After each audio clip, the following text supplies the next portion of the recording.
Guys അപ്പൊ നമ്മളിന്ന് പരിചയപ്പെടുത്തുന്നത് വീണ്ടും രണ്ട് ഹ്യുണ്ടായി വെഹിക്കിൾസ് ആട്ടാ. 2011 model Santro GLS single ownership, വെറും 62,000 കിലോമീറ്റർ മാത്രം ഓടിയ, AC, 2 door, power window, central lock, power steering, LCD ഒക്കെ വരുന്ന നല്ല ക്വാളിറ്റി ഉള്ള സീറ്റ് കവർ ഒക്കെ വരുന്ന, ഇന്റീരിയർ ആണെങ്കിലും എക്സ്റ്റീരിയർ ആണെങ്കിലും ഒക്കെ ഹൈ ക്വാളിറ്റി ഉള്ള ഒരു വെഹിക്കിള്.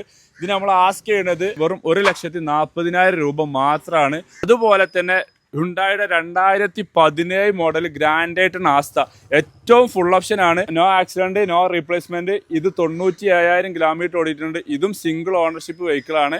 അപ്പോൾ ഇതിന് നമ്മൾ ആസ്ക് ചെയ്യുന്നത് 3,60,000 രൂപ. ഇതും ഇന്റീരിയറും എക്സ്റ്റീരിയറും ഒക്കെ നല്ല ക്വാളിറ്റി ഉള്ള വെഹിക്കിളാണ്. അപ്പോൾ നിങ്ങളെ ഫ്രണ്ട്സിനോ റിലേറ്റീവിനോ ആരെങ്കിലും ഹ്യുണ്ടായി വെഹിക്കിൾ സെർച്ച് ചെയ്യുന്നുണ്ടെങ്കിൽ നേരെ ഈ വീഡിയോ ഷെയർ ചെയ്ത് കൊടുത്തോളിയും. ഈ സ്ക്രീനിൽ കാണുന്ന നമ്പറിൽ വിളിച്ചോളിയും. നമ്മളുമായിട്ട് നല്ലൊരു ഡീലിന്, ഒരു പാർക്ക് ആൻഡ് സെയിലിന് നല്ലൊരു ഡീലിന് താല്പര്യം ഉണ്ടെങ്കിലും ഈ സ്ക്രീനിൽ കാണുന്ന നമ്പറിൽ വിളിച്ചോളി. നമ്മളെ ലൊക്കേഷൻ വരുന്നത് മലപ്പുറം ജില്ലയിൽ തിരൂർ ചെമ്പ്രയാണ്. അപ്പോൾ okay, bye from Jabir UBS.